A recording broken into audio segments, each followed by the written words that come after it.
First ಅನುಬಂಧ ಅಂದರೆ ನಿಮ್ಗೆ ಏನು ನೆನಪಾಗುತ್ತೆ? ಡ್ರೆಸ್ ಕೋಡು. ಯಾಕೆ ಅಂತ ಹೇಳಿದ್ರೆ ಯಾವುದೇ ಕಾರ್ಯಕ್ರಮ ಆದರೂ ಅದಕ್ಕೆ ಅಂತ ಏನು ಡ್ರೆಸ್ ಕೋಡ್ ಇರಲ್ಲ. ಅನುಬಂಧ ಅಂದಿದ ಕೂಡಲೇ ಡ್ರೆಸ್ ಕೋಡ್ ಇರುತ್ತೆ. ಈ ಹೆಣ್ಮಕ್ಳಿಗೆ ಡ್ರೆಸ್ ಹುಡ್ಕೋದು ಹೊಸಿ ಕಷ್ಟ ಅಲ್ಲ. ಇಲ್ಲ, ಇವ್ರಿಗೂ ಕಷ್ಟ ಆಯ್ತಾ? ನಂಗೆ ನೋಡಿ, ನಿಂಗೂ ಪರ್ಪಲ್ ಹುಡುಕ್ಬೇಕಾಗಿತ್ತು, ನಿಂಗೂ ಕಷ್ಟನೇ ಆಯ್ತು ನೋಡಿ, match ಮಾಡಕ್ಕೆ. ಕಾಸ್ಟ್ಯೂಮ್ ಹೋಗಿದ ತಕ್ಷಣನೇ ಹಿಂಗೆ ತಿರುಗ್ತಿದ್ದಂಗೆ ಅಲ್ಲೊಂದು ಬ್ಲೇಸರ್ ಕಾಣಿಸ್ತು, ಫಿಟ್ಟಿಂಗ್ ಕರೆಕ್ಟ್ ಆಗಿತ್ತು, ಹಾಕೊಂಡು ಬರ್ತಿದ್ದೆ. ಇವ್ರಿಗೆ ಹಂಗಲ್ಲ, ಒಂದು 30 ಅಂಗಡಿ ಸುತ್ತಬೇಕು, ಚೆನ್ನಾಗಿ ಕಾಣಿಸ್ಬೇಕು ಅಂತಂದ್ರೆ ಸುತ್ತಲೇಬೇಕು, ತಗೊಳ್ಬೇಕು.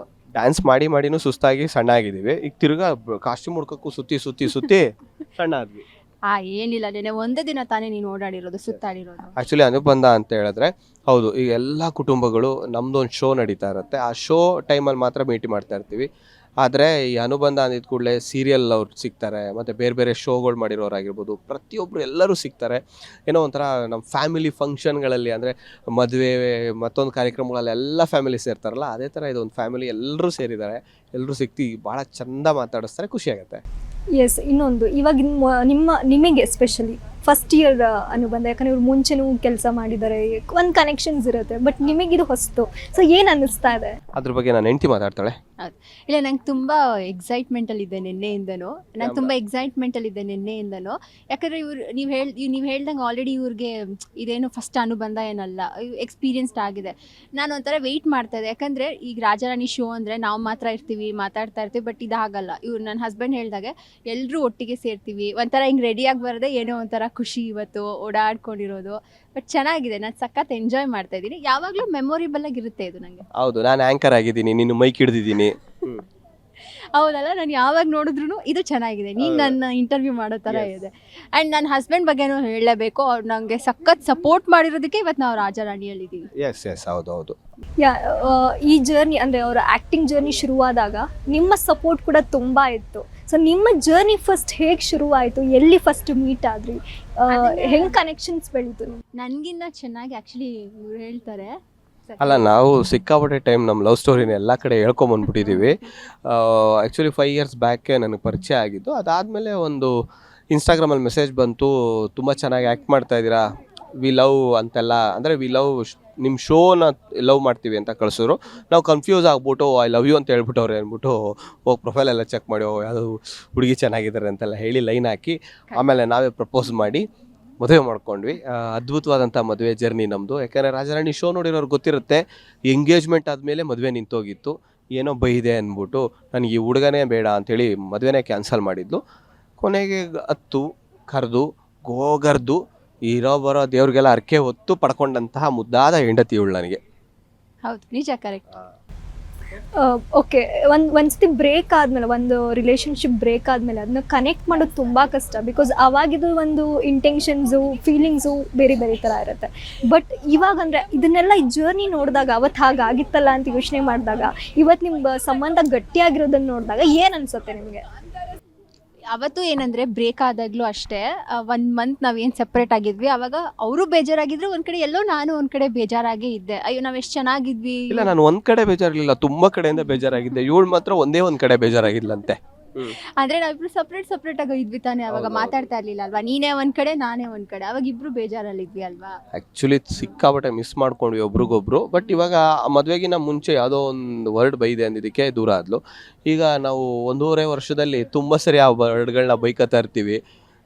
ತುಂಬ ಚೆನ್ನಾಗಿದ್ದೀವಿ. ಈಗ ಯಾವತ್ತೂ ದೂರ ಆಗೋ ಚಾನ್ಸಸ್ ಬೇಡ. ರಾಯರ ಹತ್ರ ನಾನು ಅದೇ ಕೇಳ್ಕೊತೀನಿ, ಯಾವ ದೃಷ್ಟಿನೂ ಬೀಳದೇ ಇರಲಿ ಅಂತ. ನೀವು ಅಷ್ಟೇ ಕಣ್ಣು ಹಾಕ್ಬೇಡಿ. ಇಲ್ಲ, ನಾವು ಮದುವೆ ಆದಮೇಲೆ ಮುಂಚೆ ಸ್ವಲ್ಪ ಆದರೂ ಏನಾದ್ರು ಸಣ್ಣ ಪುಟ್ಟ ಜಗಳ ಆಡ್ತಿದ್ವಿ ಲವ್ ಮಾಡೋವಾಗ. ಬಟ್ ಇವಾಗಂತೂ ಆ ಥರ ಏನು ಜಗಳ ಏನೂ ಇಲ್ಲ, ತುಂಬ ಚೆನ್ನಾಗಿದ್ದೀವಿ. ಹೌದು, ಏನದು ತುಂಬ ಚೆನ್ನಾಗಿದ್ದೀವಿ. ಏನು ಚೆನ್ನಾಗಿದ್ದೀವಿ, ನೀವು ನೋಡ್ಕೊತಾ ಇದ್ದ ನೀವು ಅನ್ನೋ ಥರ ಹೇಳ್ತಾ ಇದೆಯಾ? ಕರೆಕ್ಟಾಗಿ ನಾನು ಸೀರಿಯಸ್ ಆಗಿ ಹೇಳಿದೆ, ತುಂಬ ಚೆನ್ನಾಗಿ ನೋಡ್ಕೊತಾ ಇದ್ದಾರೆ, ತುಂಬ ಚೆನ್ನಾಗಿದ್ದೀವಿ. ತುಂಬ ಚೆನ್ನಾಗಿ ನೋಡ್ಕೊತಾ ಇದ್ದಾರೆ, ತುಂಬ ಚೆನ್ನಾಗಿದ್ದಾರೆ. ಇವಳು ಹೇಳ್ತಿರೋ ರೀತಿನೇ ಬೇರೆ ಥರ ಇದೆಯಲ್ಲ, ಯಾಕಮ್ಮ ನಾನು ಚೆನ್ನಾಗಿ ನೋಡ್ಕೋತಿಲ್ವಾ? ಇಲ್ಲ, ತುಂಬ ಚೆನ್ನಾಗಿ ನೋಡ್ಕೊತಾ ಇದ್ದಾರೆ, ತುಂಬ ಚೆನ್ನಾಗಿದ್ದೀವಿ. ಇದು ಸಾಕಾ? ವರ್ಡೇ ಚೇಂಜ್ ಆಯ್ತಿಲ್ಲ, 3 ಸತಿನೂ ಅದೇ ವರ್ಡ್ ಬಂತು. ಇಲ್ಲ, ಹೆಂಗೆ ಹೇಳ್ಬೇಕು ಹೇಳಪ್ಪ? ನಾವು ತುಂಬ ರೊಮ್ಯಾಂಟಿಕ್ ಆಗಿ, ಅನ್ಯೋನ್ಯವಾಗಿ, ತುಂಬ ಖುಷಿಯಾಗಿ. ನೀನು ರಾಜಾರಾಣಿ ಬರ್ಗೆಟ್ ಅಂತ ಕರಿತೀರ, ರೊಮ್ಯಾಂಟಿಕ್. ಅದು ಏನಾಗ್ಬಿಡ್ತು ಅಂದರೆ, ನಾವು ಆ್ಯಕ್ಚುಲಿ ಬೇಡ ಬಿಡಿ ಆ ವಿಚಾರ ಎಲ್ಲ ಇನ್ನೊಂದ್ಸರಿ ಮಾತಾಡೋಣ ಇಂಟರ್ವ್ಯೂಲಿ, ಸಾಕು. ಎಸ್, ನಮ್ಮ ಲವ್ ಸ್ಟೋರಿ ಅದೇ ಹೇಳಿದ್ರಲ್ಲ ಅಷ್ಟೇ. ಎಸ್, ಗುಡ್ ನ್ಯೂಸ್ ಯಾವಾಗ ಕೊಡ್ತೀರಾ?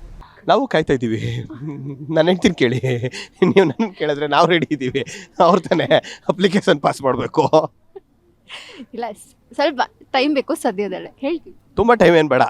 ಅದೇ ಸ್ವಲ್ಪ ಟೈಮ್ ಅಂದ್ರೆ ಜಾಸ್ತಿ ಟೈಮ್ ಇಲ್ಲ, ಸ್ವಲ್ಪ ಟೈಮ್ ಅಷ್ಟೇ. ಎಸ್, ಆ್ಯಕ್ಚುಲಿ ನಾವು ರಾಜಾರಾಣಿ ಶೋ ಮುಂಚೆನೇ ಒಂದು ಮುದ್ದಾದ ಮಗುವಿಗೆ ಪ್ಲ್ಯಾನ್ ಮಾಡಿದ್ವಿ. ರಾಜಾರಾಣಿ ಶೋ ಬಂದಿದ್ದರಿಂದಾಗಿ ಒಂದು 3-4 ತಿಂಗಳು ಪೋಸ್ಟ್ಪೋನ್ ಆಯಿತು. ಇನ್ನು ಅದಾದಮೇಲೆ ಈಗ ಮತ್ತೆ ನಮ್ಮದು ಒಂದು ಇವೆಂಟ್ ಕಂಪ್ನಿ ಇರೋದ್ರಿಂದ ಅದರಲ್ಲೂ ಕೆಲಸದಲ್ಲಿ ಬ್ಯುಸಿ. ಎಲ್ಲರೂ ಆಡ್ಕೊತವ್ರೆ, ಮಗ ಮದುವೆ ಆಗಿ 1 ವರ್ಷ 1.5 ವರ್ಷ ಆಯ್ತು, ಏನಿಲ್ವಾ ಅಂತ ಅವ್ರು ನಮಗಿನ್ನ ಅವರೇ ಜಾಸ್ತಿ ಕ್ಯೂರಿಯಾಸಿಟಿಲಿದ್ದಾರೆ. ಆ್ಯಕ್ಚುಲಿ ನಮ್ಮ ಖುಷಿಗೋಸ್ಕರ ಹಾಗೂ ನಮ್ಮನ್ನು ಕೇಳೋ ಎಲ್ಲರ ಖುಷಿಗೋಸ್ಕರ ಆದಷ್ಟು ಬೇಗ ಒಂದು ಮಗು ಮಾಡ್ಕೊಳ್ಳೋ ಎಲ್ಲ ಸಾಧ್ಯತೆಯೂ ಇದೆ. ಎಂಥ ಉಪಯೋಗ ಆಗಿರೋ ವಿಚಾರನ ಎಷ್ಟು ಚೆನ್ನಾಗಿ ಹೇಳ್ತಾ ಇದೆಯಾ. ಆ್ಯಕ್ಚುಲಿ ಹೌದು. ಆ್ಯಕ್ಚುಲಿ ನಾವು ಒಂದು ಯೋಚನೆ ಮಾಡ್ತಿರ್ತೀವಿ, ಎಜುಕೇಷನ್ ವಿಚಾರ ಆಗಿರ್ಬೋದು, ಆ ಮಗುಗೆ ಒಂದು ಸೆಕ್ಯೂರ್ ಮಾಡಬೇಕು ಅಂತೆಲ್ಲ. ಏನೋ ಮಗ ವಯಸ್ಸಾಯ್ತಾ ಬಂತು, ಮದುವೆ ಆಗಲಿಲ್ವಾ ಅಂತಾರೆ. ಮದುವೆ ಆದಮೇಲೆ 1 ವರ್ಷ ಆದಮೇಲೆ ಏನು ಮಗ ಇನ್ನೇನು ಆಯಿತು 50 40 42 ಏನೋ ಒಂದು ಮದುವೆ ಇಲ್ವಾ, ಅಲ್ಲ ಮಕ್ಕಳಿಲ್ವಾ ಅಂತಾರೆ. ಹೆಂಗಿದ್ರು ಕಷ್ಟ ಆಗ್ಬಿಡುತ್ತೆ ಫ್ರೆಂಡ್ ಸರ್ಕಲಲ್ಲಿ. ಆಮೇಲೆ ತುಂಬ ಬೇರೆ ಥರನೂ ನಮ್ಮನ್ನ ಹುಡುಗರನ್ನ ಯೋಚನೆ ಮಾಡ್ಬಿಡ್ತಾರೆ. ಏನೋ ಮದುವೆ ಆಗಿ 1.5 ವರ್ಷ ಆಯಿತು, ಸಾಕಲ್ಲ, ಬೇಡ ಸಾಕು, ನನ್ನ ಹೆಂಡತಿ ಸಾಕು ಅಂದ್ಲು. ಎಸ್, ಇವಾಗ ನಾವು ಅನುಬಂಧ ಅನ್ನೋ ಒಂದು ಜರ್ನಿಗೆ ಬಂದರೆ, ಈಗ ಬೇರೆಯವ್ರಿಗೆ ಅಂದರೆ ಈ ಕಪಲ್ಸ್ ನೋಡಿದಾಗ ನಮಗೆ ಇವ್ರ ಥರ ಬದುಕಬೇಕು ಅಂತ ನಿಮಗೆ ಇನ್ಸ್ಪೈರ್ ಆಗಿದ್ದ ಜೋಡಿ? ನಮಗೆ ಇನ್ಸ್ಪೈರ್ ಆಗಿದ್ದ ಜೋಡಿ ನಮಗೆ ನಾವೇ. ಬಿಕಾಸ್ ಯಾಕೆ ಅಂದರೆ ಹೌದು, ಪ್ರತಿಯೊಬ್ಬರ ಲೈಫಲ್ಲೂ ಒಂದೊಂದು ಅವ್ರವ್ರದ್ದೇ ಆದಂಥ ಬೇರೆ ಏನೋ ಇರುತ್ತೆ. ನಾವು ತುಂಬ ಲವ್ ಮಾಡ್ತೀವಿ, ತುಂಬ ಜಗಳ ಆಡ್ತೀವಿ, ತುಂಬ ಮುದ್ದು ಮಾಡ್ತೀವಿ, ಖುಷಿಯಾಗಿದ್ದೀವಿ.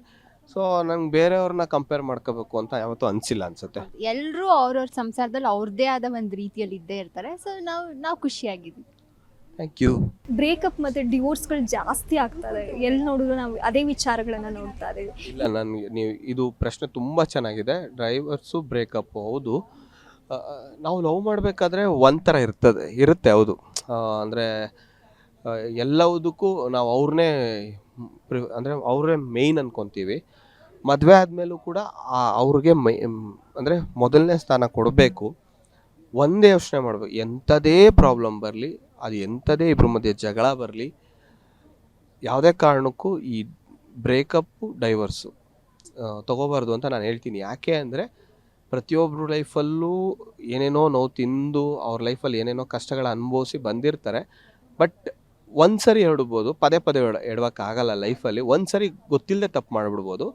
ಆದರೆ ಒಂದು ಸರಿ ತಪ್ಪು ಅಂತ ಗೊತ್ತಾದಮೇಲೆ ಹೆಜ್ಜೆ ಇಡಬೇಕಾದ್ರೆ ತುಂಬ ಯೋಚನೆ ಮಾಡಿ ಇಡಬೇಕಾಗತ್ತೆ. ಕರೆಕ್ಟ್, ನೀವು ಕೇಳಿದ್ದು ಬ್ರೇಕಪ್ಪು ಮತ್ತು ಡೈವರ್ಸ್ಗಳ ಬಗ್ಗೆ. ಮತ್ತು ಹಿರಿಯರು ಜೊತೇಲಿರಬೇಕು. ಯಾಕಂದರೆ ಮುಂಚೆ ಎಲ್ಲ ಏನಾಗ್ತಿತ್ತು ಅಂದರೆ, ಹಿರಿಯರು ಜೊತೇಲಿದ್ದಾಗ ಏನಾಗ್ತಿತ್ತು ಅಂದರೆ, ಅವರಿಬ್ಬರ ಮಧ್ಯೆ ಏನೋ ಒಂದು ಕ್ಲಾಶ್ ಆದಾಗ, ಇಲ್ಲ ಅವ್ರ ಮಧ್ಯೆ ಏನೋ ಕೂತು ಮಾತಾಡೋರು, ಫ್ಯಾಮಿಲಿನೇ ಮಾತಾಡೋರು, ಅವ್ರ ತಪ್ಪೋ ಸರಿನೋ ಸರಿ ಮಾಡಿ ತಿದ್ದಿ ಮುಂದಕ್ಕೆ ನಡೆಸ್ತಾಯಿದ್ರು. ಈಗ ಸ್ವಲ್ಪ ಅದೆಲ್ಲ ಒಂದು ಕಡೆ ಅವ್ರ ಲೈಫು ಮತ್ತು ಯಾವಾಗಲೂ ಅಷ್ಟೇ ತುಂಬ ಅನುಸರಿಸ್ಕೊಂಡು ಸಂಸಾರ ಮಾಡೋಕ್ಕಾಗಲ್ಲ. ಇವಳಿಗೇನು ಇಷ್ಟನೋ ಅದನ್ನು ನಾನು ಮಾಡೋಕ್ಕೆ ಬಿಡಬೇಕು, ನನಗೇನು ಇಷ್ಟನೋ ಅದನ್ನು ಅವಳು ಮಾಡೋಕ್ಕೆ ಬಿಡಬೇಕು.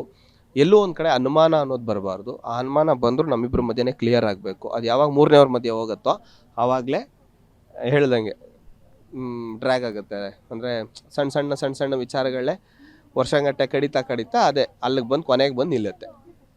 ಇಲ್ಲಿಗ ಲವ್ ಮ್ಯಾರೇಜ್ ಬೆಸ್ಟಾ, ಅರೇಂಜ್ ಮ್ಯಾರೇಜ್ ಬೆಸ್ಟಾ ಅನ್ನೋದು ಇಲ್ಲಿ ಮ್ಯಾಟರ್ ಅನ್ನೋದಕ್ಕಿಂತ ಯಾವ ಮ್ಯಾರೇಜ್ ಆದ್ರೂ ನಾವು ಹೆಂಗೆ ಜೀವನ ಮಾಡ್ತೀವಿ ಅನ್ನೋದು ಮ್ಯಾಟರ್ ಆಗುತ್ತೆ. ಸೊ ಇದ್ರ ಬಗ್ಗೆ ಹೇಳಕ್ ಹೋದ್ರೆ, ಇದ್ರ ಬಗ್ಗೆ ನೀನು ಒಂದೆರಡು ಮಾತು ಹೇಳಮ್ಮ. ನೀನೇ ಹೇಳ, ಪರವಾಗಿಲ್ಲ. ಇಲ್ಲ, ಲವ್ ಮ್ಯಾರೇಜು ಅನ್ನೋದಕ್ಕೆ ಅದೇ ನೀವು ಕೇಳ್ದಂಗೆ ಲವ್ ಮ್ಯಾರೇಜು ಅರೇಂಜ್ ಮ್ಯಾರೇಜ್ ಎರಡಲ್ಲ. ಎಷ್ಟೋ ಜನ ಇವಾಗ ನಮ್ಮ ತಂದೆ ತಾಯಿ ಕಾಲದಲ್ಲೆಲ್ಲ ಅವ್ರು ಅರೇಂಜ್ ಮ್ಯಾರೇಜೇ ಆಗಿರೋದು. ಅವ್ರುಗಳು ನಮ್ಮಪ್ಪ ಯಾವ ರೇಂಜ್ಗೆ ಅಂದರೆ ಅವಾಗೆಲ್ಲ ಫುಲ್ ಗಲಾಟೆ ಮಾಡಿದ್ರು. ಇವತ್ತವರೆಗೂ ಅವ್ರು 30 ವರ್ಷ 40 ವರ್ಷ ಸಂಸಾರ ಮಾಡಿದ್ದಾರೆ. ತುಂಬ ಖುಷಿಯಾಗಿ ಜೀವನಗಳನ್ನ ತೊಗೊಂಡೋಗ್ತಿದ್ದಾರೆ. ಇವತ್ತು 2 ವರ್ಷ 3 ವರ್ಷ ಸಂಸಾರ ಮಾಡಿ ಅದೇ ಕಿತ್ಕೊಂಡು ಹೋಗ್ತಿದೆ ಅಂತ. ಅದೇ ಹೇಳಿದ್ನಲ್ಲ, ಇಬ್ಬರ ಮಧ್ಯೆನೂ ಸಾರಿ ಕೇಳೋ ಒಂದು ಗುಣ ಇರಬೇಕು. ಅವಳು ಏನೇ ತಪ್ಪು ಮಾಡಲಿ, ಇಲ್ಲ ನಾನು ಏನೇ ತಪ್ಪು ಮಾಡಲಿ, ಅವಳು ನನ್ನ ಕ್ಷಮಿಸೋ ಅಂಥ ಗುಣ ಇರಬೇಕು, ನಾನು ಅವಳನ್ನ ಕ್ಷಮಿಸೋ ಅಂಥ ಗುಣ ಇರಬೇಕು. ಕಂಪ್ಲೇಂಟ್ ಇರಬಾರ್ದು ಇಬ್ಬರ ಮಧ್ಯೆ. ನೀನು ಹಂಗೆ ಮಾಡ್ತೀಯ. ಕಂಪ್ಲೇಂಟ್ ಹೇಳೋದು ಯಾರ ಮೇಲೆ ಅಂದರೆ ನಮ್ಗೆ ಇಷ್ಟ ಇಲ್ದಿರೋರ ಬಗ್ಗೆ. ನಾನು ಯಾವಾಗಲೂ ಅವಳಿಗೆ ವಿಚಾರಗಳನ್ನ ಹೇಳ್ಬೇಕಾದ್ರೆ ಇದನ್ನು ತಿದ್ಕೋ, ಇದನ್ನು ಸರಿ ಮಾಡ್ಕೋ ಅಂತ ಹೇಳ್ತೀನಿ, ಕಂಪ್ಲೇಂಟ್ ಮಾಡೋಕ್ಕೆ ಹೋಗಲ್ಲ. ಸೊ ಹಾಗಾಗಿ ಅದನ್ನು ಹಂಗೆ ತೊಗೊಂಡೋಗ್ತಾ ಇದ್ದೀವಿ ಇಬ್ರು. ಎಸ್, ನಿಮ್ಮ ಒಂದು ಜೀವನದ ಸೀಕ್ರೆಟ್, ನಾವು ಈ ವಿಚಾರಕ್ಕೆ ನಾವು ಹೆಂಗೆ ಇಷ್ಟು ಚೆನ್ನಾಗಿರೋದು, ನಮ್ಮ ಮಧ್ಯೆ ಒಂದು ಬಾಂಡಿಂಗ್ ಇರೋದು ಅನ್ನೋದಾದ್ರೆ? ಸೀಕ್ರೆಟ್ ಅಂದರೆ ಆ್ಯಕ್ಚುಲಿ ಅವಳು ಮಗು ಥರ. ಅವಳು ಎಷ್ಟೇ ಕೋಪ ಮಾಡ್ಕೋಬೋದು, ಅವಳು ಎಷ್ಟೇ ಕಿರ್ಚಾಡ್ಬೋದು, ಇಲ್ಲ ನಾನು ಎಷ್ಟೇ ಕಿರ್ಚಾಡ್ಬೋದು, ಏನೇ ಆಗಿರ್ಬೋದು, ಅವಳು ನನ್ನ ಮಗು. ನಾನು ಅವಳಿಗೆ ಮಮ್ಮಿ, ಅವಳು ಆ್ಯಕ್ಚುಲಿ ಪ್ರೀತಿಯಿಂದ ಕರೆಯೋದೆ ನನ್ನನ್ನು ಯಾವಾಗ್ಲೂ. ನಾನು ಅಮ್ಮು ಅಮ್ಮು ಅಂತ ಇರ್ತೀನಲ್ಲ, ಅವಳು ನನ್ನ ಮನೇಲಿದ್ದಾಗೆಲ್ಲ ಮಮ್ಮಿ ಅಂತಲೇ ಕರೆಯೋದು. ಅಂದರೆ ನಂಗೆ ತಾಯಿ ಸ್ಥಾನ ಕೊಟ್ಬಿಟ್ಟಿದ್ದಾಳೆ. ಸೊ ಹಾಗಾಗಿ ನಾವಿಬ್ಬರು ಚೆನ್ನಾಗಿದ್ದೀವಿ. Thank you Thank so you. Much.